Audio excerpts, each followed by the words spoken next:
আসসালামু আলাইকুম। আবার একটা ভিডিও নিয়ে আপনাদের সামনে হাজির হয়ে গিয়েছি। তবে আজকে এখানে কিছু সিমের বিচি নিয়েছি। এই বিচিগুলো নারিকেল গাছের পাতার ভিতরে যে শলাটা থাকে এটার ভিতরে আমি একটা একটা করে গেঁথে নিচ্ছি।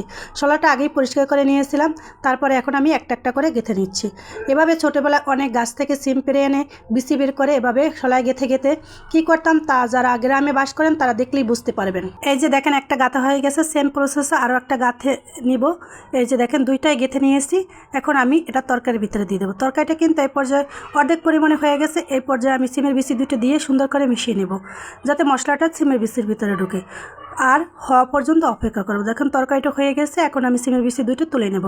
এই যে দেখেন একদম খুবই সুন্দরভাবে হয়ে গেছে। সিমের বিচিগুলো তুলে নিয়ে এখন আমি যেটা খাওয়ার জন্য এইভাবে খেলে অনেক মজা লাগে। এভাবে আমরা ছোটবেলা খেতাম, আর এটা কিন্তু ভাতের সাথে না খেয়ে এভাবে ছোটবেলা খেলে অনেক মজাও লাগে। যারা গ্রামে মানুষ আমরা ছোটবেলা খেতাম, পুরো বাড়ি খেতো আমার খেতাম। আর এখানে আমি সিমের বিচি অনেক স্মৃতি জড়িয়ে থাকে ফেলে দিচ্ছি। গ্রামে মানুষ তাদের ছোলা না ফেলে দিলেও হবে, সুন্দর সুন্দর ছোলা থাকলে পেটে ব্যথা হতে পারে। এই যে সিমের বিচিগুলো ফেলে দিয়ে খাবেন, তাহলে মজা হয়েছিল।